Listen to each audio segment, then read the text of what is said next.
Bonjour à toutes et à tous, heureux de vous retrouver, c'est Smart Impact, l'émission des entreprises à impact positif. Et voici le sommaire. Notre invité aujourd'hui, c'est Stéphane Le Dentu, président fondateur du groupe SLB. On parlera des usages du biochar pour les sols urbains, l'agriculture biologique et les jardins. Le débat de Smart Impact, il portera sur la défense de la biodiversité alors que la conférence des Nations Unies vient de s'ouvrir à Montréal. On va explorer le partenariat entre Veolia et la vallée de la Bièvre pour mieux prévenir les inondations. Et puis dans notre rubrique Smart Ideas, on continue de vous présenter les lauréats des trophées H-Up, cette association qui fait la promotion des entrepreneurs en situation de handicap. On va découvrir ensemble les solutions Handy Easy imaginées par Jason Shemama. Voilà pour les titres, on a 30 minutes pour les développer, c'est Smart Impact.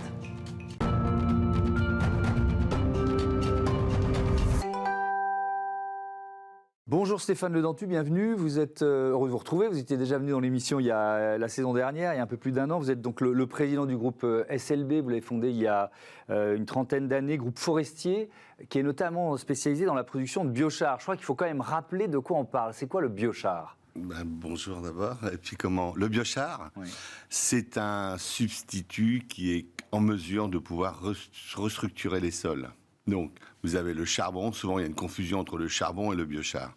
Le biochar, c'est un produit qui ne touche jamais et qui n'est jamais en contact avec l'oxygène. C'est ce qui permet de réellement le carboner et ensuite, on lui apporte énormément de propriétés. Le charbon, à son inverse, lui, il est brûlé et il dégage et il a toujours également encore ses gaz à l'intérieur.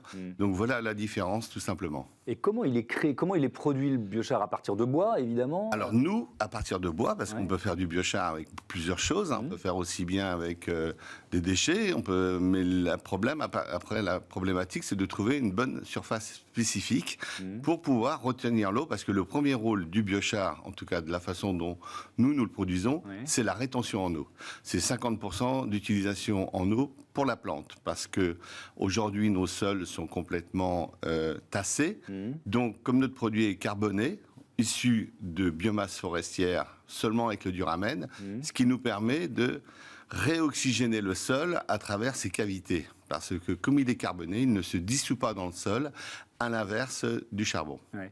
Et donc, vous partez du bois, comment il est produit? C'est dans une usine, c'est ça? Ça marche comment? Oui, tout à fait.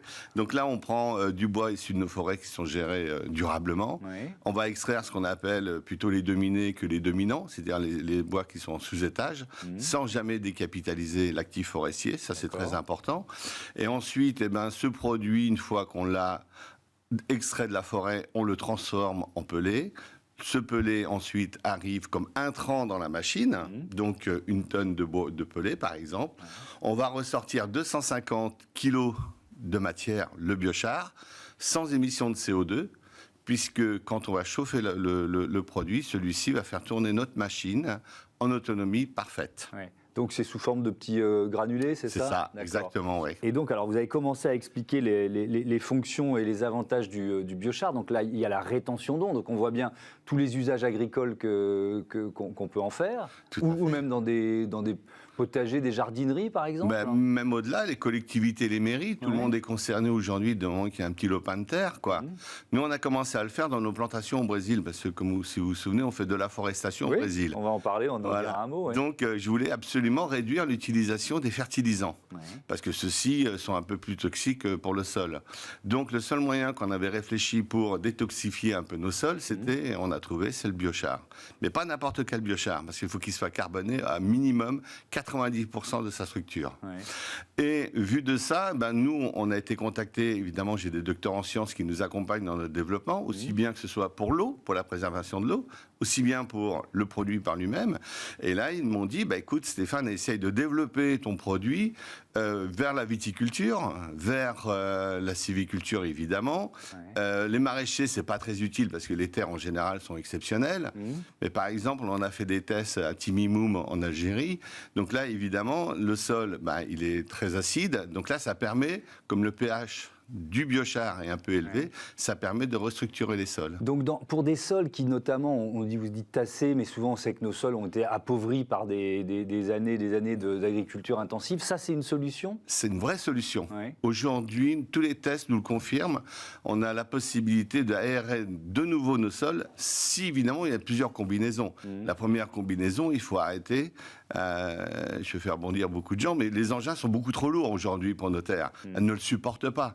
Nos terres sont tassées. Donc dès qu'il pleut aujourd'hui, au lieu que ça devienne une éponge, comme c'est son rôle d'origine, celle-ci, ça part tout de suite dans les ruisseaux. Oui, ça lessive. Mais en lessivant, ça emmène tout le monde. Ça emmène les fertilisants, ça emmène les nitrates. Donc c'est ça qui est aujourd'hui un problème. Je reviens à ce que vous disiez tout à l'heure. Je commence à bien comprendre. C'est-à-dire qu'effectivement, en termes de quantité d'eau utilisée même pour une exploitation agricole, comme le biochar permet de retenir l'eau, on fait des économies. Exactement. D'accord, ok, bien compris. La rétention de l'eau, mais aussi la restructuration, si le sol est humide, eh ben, il y a une réelle restructuration de tous les micro-organismes à l'intérieur. Et puis, est-ce qu'il y a un côté puits de carbone aussi dans l'utilisation du biochar? Évidemment, mais nous sommes reconnus par un organisme qui s'appelle Pure Earth, où nous vendons nos crédits carbone, mais ces crédits carbone suffisent à l'entreprise, si vous comprenez. À partir de là, c'est là que ça va pouvoir faire diminuer mon prix de vente demain sur le marché. Mais en aucun cas, je vais pouvoir faire bénéficier ces crédits carbone aux utilisateurs et à mes clients. À l'inverse, comme mon produit va apporter un succès au niveau de la plantation, que ce soit en sylviculture, en vigne, etc., toute plante capte le CO2 et c'est là que ça permet de dire, voilà, ça devient un puits de carbone complémentaire. Il y a beaucoup, vous avez beaucoup de clients dans l'agriculture biologique, par exemple? Que ça. Ouais. Nous travaillons vraiment sur, d'ailleurs, notre biochar, faites bien de le préciser, reconnu par EBC, Européenne Certification de Biochar, comme agro-bio. Nous sommes le seul biochar en France reconnu par l'AMM, l'autorisation des marchés financiers. Pardonnez-moi, autorisation des marchés, sur la mise sur marché. D'accord. Donc là, si vous aimez mieux... Donc un agriculteur qui est estampillé bio, il peut utiliser votre biochar? Sans problème. D'accord. Au contraire. Et donc, même celui qui n'est pas bio. Le but, c'est de l'accompagner pour faire son transfert vers quelque chose de plus raisonné. Bien compris. Alors, vous ouvrez là, dans quelques semaines, au début de l'année prochaine, une nouvelle ligne de production dans votre usine en Normandie, c'est ça? C'est ça, à Argentan. À Argentan. Alors, on parle de quoi? Quelle capacité? Qu'est-ce que ça va vous apporter? Alors, nous avons une production, comme je vous l'ai précisé, nous avons opté pour un biochar de haute qualité. Donc, la production d'un pyrolyseur, c'est 400 tonnes par an. Deux pyrolyseurs 800 tonnes, c'est simple. Mais surtout, on a une surface spécifique très importante. Ça veut dire quoi? La surface spécifique, c'est ce qui est capable de réorganiser au niveau du sol, si vous aimez mieux, la capacité à la rétention en eau, à pouvoir être un vrai conducteur au niveau électrique, au niveau du sol, etc. Donc, on a vraiment quelque chose d'extrêmement puissant. Ce qui nous permet aujourd'hui d'utiliser beaucoup moins de fertilisants. Voilà, contrairement à d'autres biochars. D'autres biochars sont faits avec des déchets. Ceux-ci ont une utilisation, mais pas la même que la nôtre. Donc vous allez quoi? Doubler votre capacité? On souhaite tripler en France. D'accord, tout à vous fait. allez tripler la capacité en France de ce biochar qui est reconnu et estampillé bio, je le rappelle. Vous l'avez évoqué, mais je veux bien qu'on détaille les conditions de production. Vous annoncez donc un process qui est propre sans aucune émission de CO2. Comment faites-vous? Parce que vous réutilisez tout ce qui est produit en termes de chaleur, de chaleur perdue, etc., c'est ça? Aujourd'hui, oui, nous sommes en train de vendre aussi notre chaleur perdue. Donc là, le pyrolyseur, il est monté en 2 parois, pour simplifier. Un cylindre au milieu qui nous permet d'amener la matière jusqu'à la sortie, comme je vous l'ai précisé tout à l'heure. Mais en chauffant, si vous aimez, ça va libérer tout le syngaz. Et c'est ce syngaz qui va aller dans la double paroi qui va faire tourner ma machine en 24/24 sans apport d'énergie extérieure. Parce que ça ne sert à rien de construire une usine si c'est pour émettre du CO2. Enfin, oui, effectivement, c'est l'idée, quoi. Ce serait moins cohérent. Donc là, vous récupérez la totalité du gaz produit par lorsque vous produisez le biochar en circuit interne, quoi. C'est ça, d'accord. Tout à fait. Et là, grâce à ça, on va pouvoir craquer notre bois. Et c'est là qu'on va amener énormément de cavités pour justement capter tous les nutriments et l'eau également. Il nous reste 1 minute 30. Je voudrais quand même qu'on dise un mot de ce que vous faites en Amazonie, parce que SLB, c'est un groupe mondial. Vous avez des forêts, vous gérez des forêts en Roumanie et au Brésil. La forêt amazonienne, on le sait, elle est grignotée par l'agriculture intensive. Vous luttez contre ce phénomène comment ? Alors nous sommes dans l'état du Paraná, Oui. au sud du Brésil. On achète des terres abîmées par l'agriculture intensive et là on restructure ces terres, c'est-à-dire qu'on va les travailler dans un programme éconologique. On va faire ce qu'on appelle de la forêt dite commerciale et derrière on va faire 40% en forêt endémique. La forêt endémique mélangée en corridor, etc., nous permet de restructurer l'ensemble de la faune et de la flore, mais également tout ce qui est nécessaire à la protection de notre forêt dite commerciale. Parce qu'on peut interdire de couper la forêt amazonienne ou même d'Afrique, mais si on n'apporte pas une solution de substitution, eh ben on n'arrêtera pas le problème. Donc si vous aimez, on fait un programme d'afforestation, on fait ce qu'on appelle des forêts d'une façon très économique, mais en même temps, le plus important, c'est un engagement RSE, ISR. D'ailleurs, on a plein de personnes, enfin des contrôleurs qui viennent nous contrôler tous les ans pour voir un peu et essayer de s'améliorer au fil du temps. Merci beaucoup Stéphane Le Dentu et à bientôt sur Bismart. On passe à plaisir. notre débat. On parle biodiversité à l'occasion de la COP qui démarre à Montréal. Retrouvez le débat de Smart Impact avec Veolia.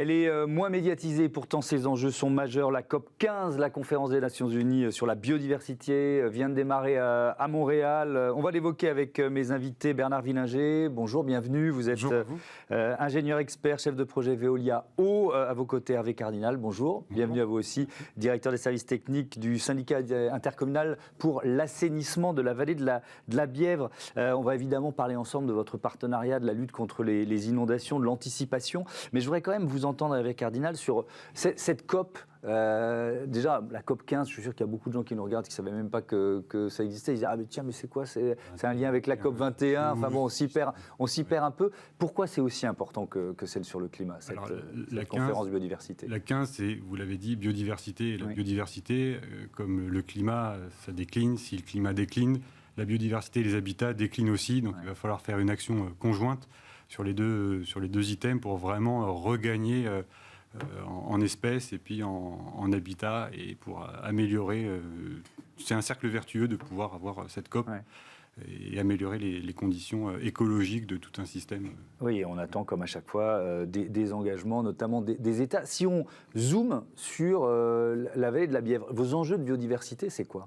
Alors, les enjeux de biodiversité, c'est restaurer l'écologie de la rivière parce que depuis des années, l'idée, c'était de s'en servir industriellement, de la canaliser, de l'enfermer, de la mettre dans du béton. Donc, béton et biodiversité, on a bien compris que c'est un peu compliqué.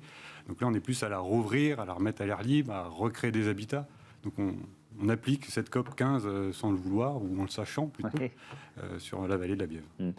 Bernard Villinger, ce partenariat entre Veolia et la vallée de la Bièvre, en quoi il consiste ? Depuis quand il existe et quels sont les enjeux ? Depuis un peu plus de 30 ans. Avec le syndicat, on les accompagne, on propose des services qu'on a fait évoluer aux côtés de la collectivité pour protéger les habitants de la vallée de la Bièvre. Donc c'est un bassin versant de 110 km² pour 200 000 habitants qui va de Versailles jusqu'à la limite Verrières-Massy-Antony. Et donc, on est là pour protéger les habitants de la vallée avec tout un système de gestion de crues, avec un certain nombre de technologies qui permettent justement à la fois d'être très réactifs, parce qu'en fait, sur la vallée, vous pouvez voir les eaux qui montent de quelques centimètres à 2 mètres en l'espace de 20 minutes. Donc, on est dans ce qu'on appelle des régimes semi-torrentiels, ce qu'on rencontre dans les vallées. Là, on est dans la vallée de la Bièvre. Et donc, il a fallu trouver des solutions innovantes qui permettent justement d'anticiper et d'être très réactifs. Alors c'est quoi ? C'est des capteurs ? Alors c'est à la fois des capteurs, c'est des systèmes de supervision, de télégestion en temps réel. On est également connecté aux imageries radars de la pluviométrie. Donc on voit la spatialisation de la pluviométrie sur l'ensemble. On récupère également l'ensemble de ces données avec une prévision sur un horizon à 3 heures, ce qui permet justement d'anticiper et d'être très réactif justement par rapport à ces montées d'eau très très violentes.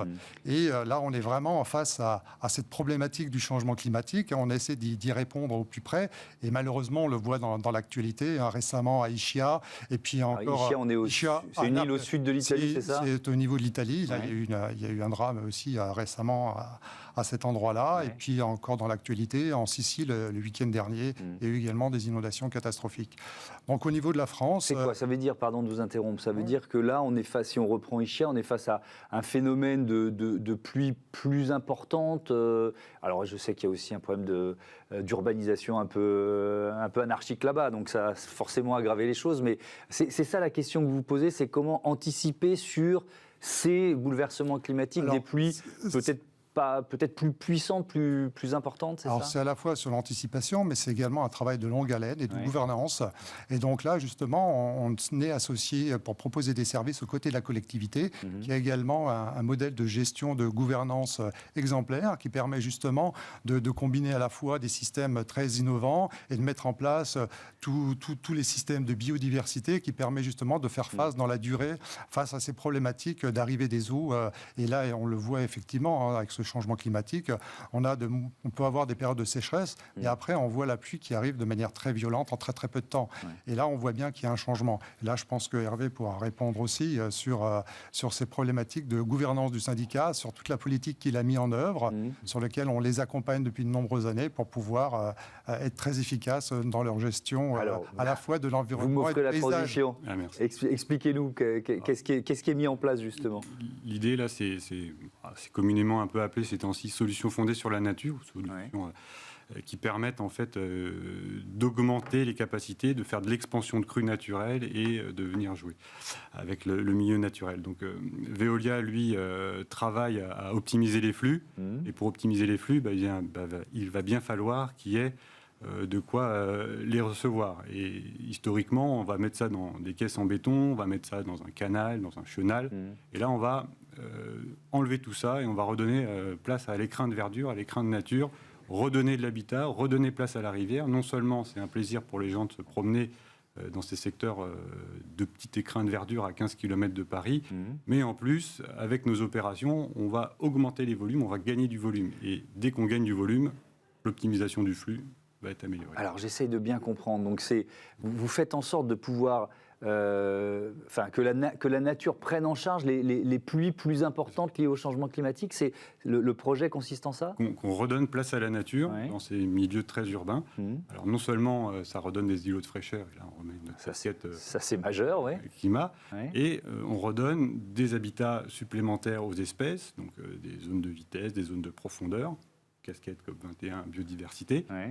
Et derrière, on redonne du volume d'expansion. C'est-à-dire qu'au lieu de déborder sur les voiries, sur les infrastructures, dans des maisons ou autres, ça va déborder dans ces milieux où on a fait tout le nécessaire pour qu'on puisse mettre le volume pour le secteur.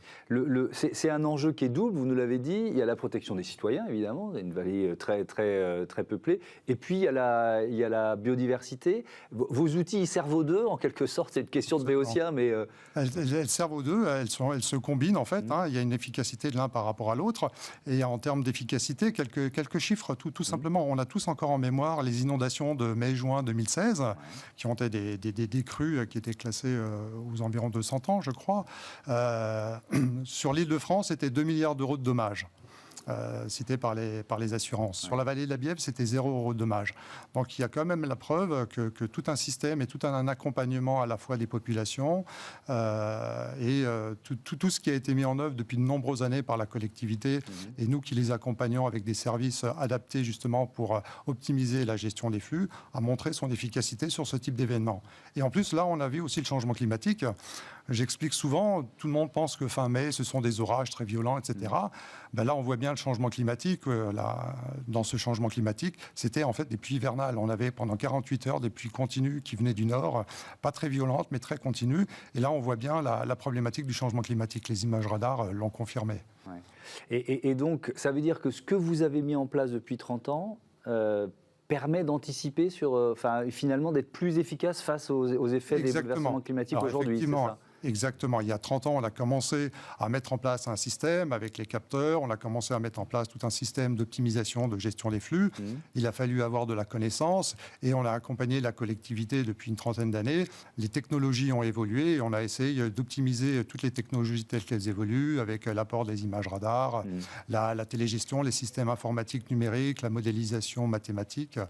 Tous ces outils ont permis d'anticiper, permettent aujourd'hui d'anticiper et de prévenir également les riverains d'une potentialité et d'un potentialité risque de dommages aux personnes. Est-ce que malgré tout, vous voyez des phénomènes météo plus violents intervenir depuis une dizaine d'années à la taille de la vallée de la Bièvre? Nous, on se rend compte que la spatialisation de la pluie, c'est pas la même. Le cumul pluviométrique, il peut être équivalent sur une année complète, mais il y a une répartition l'été qui tombe vraiment violemment.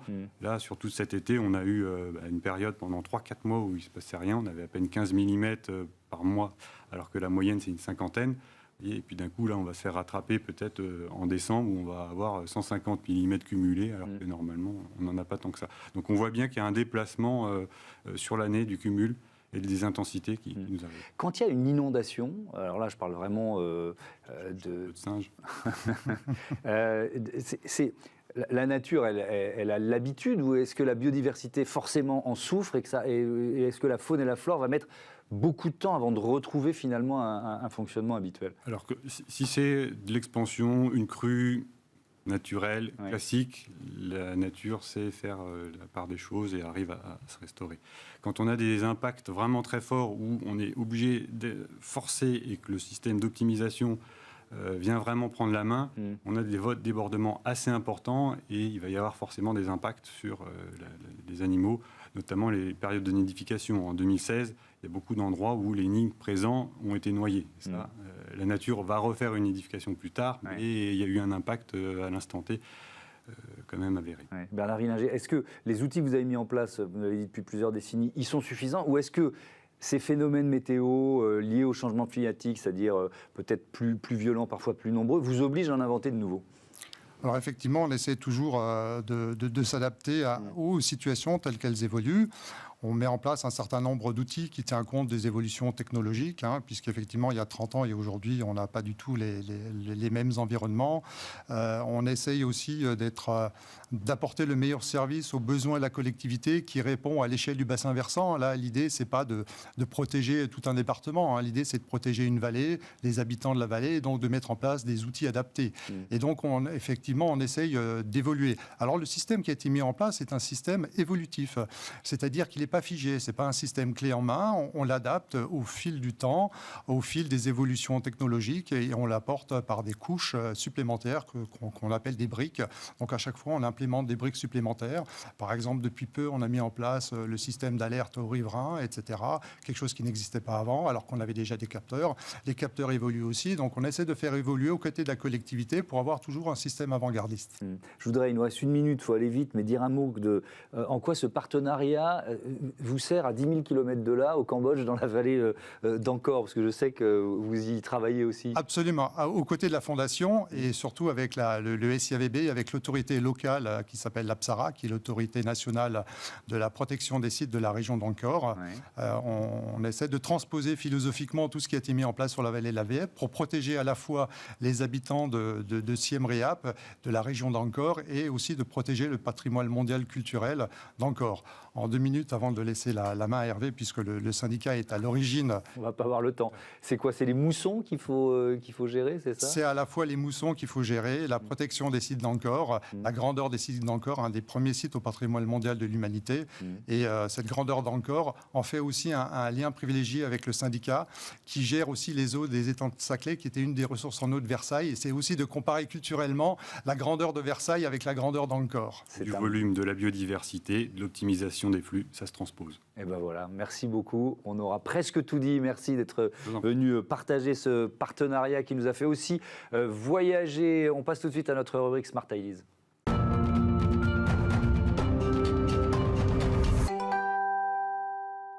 Smart Ideas en partenariat avec HUP, l'association qui accompagne et qui fait la promotion des entrepreneurs en situation de handicap. On est en duplex depuis les États-Unis, depuis Miami avec Jason chez Mama. Il y a sa maman Nicole que je salue aussi qui est juste à côté, qui a créé Jason Handy Easy. Alors vous allez nous raconter dans une minute quel produit vous proposez.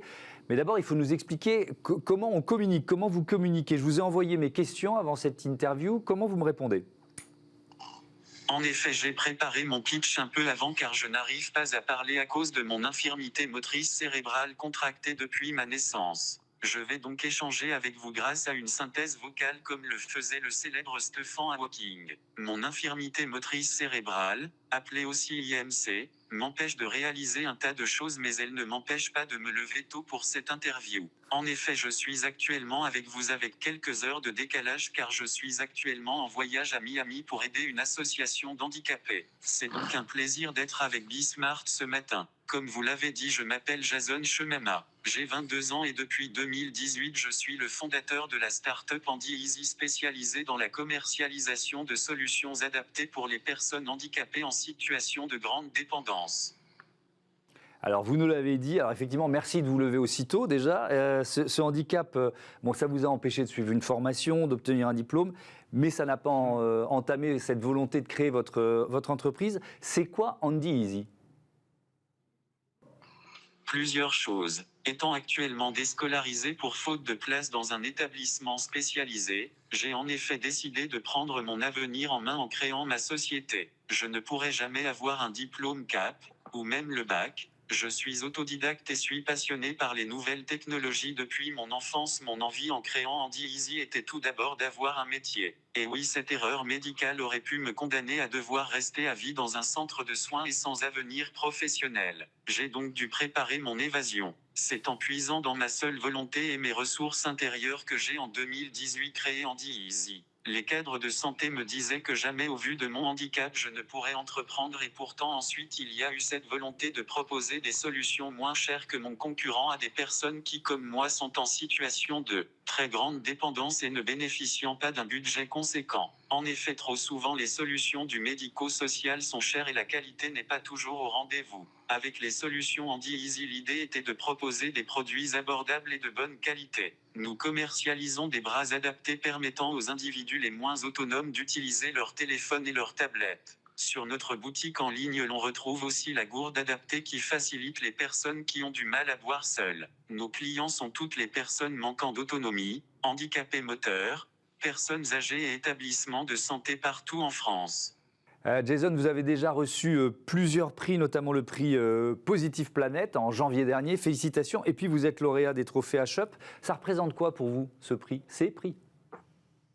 En effet, il y a le prix Positive Planète avec Jacques Attali, mais aussi le prix Sony Digital Prize de l'ESCCA que Handy Easy a reçu à ses débuts en 2019. J'ai le plaisir de vous apprendre que j'ai gagné le prix du trophée HUP Entrepreneur. Pour moi, ce prix a un goût particulier car il récompense les meilleures innovations dans le milieu du handicap. C'est un peu notre Coupe du Monde à nous. Ce n'est pas seulement ma récompense mais aussi celle de mon équipe.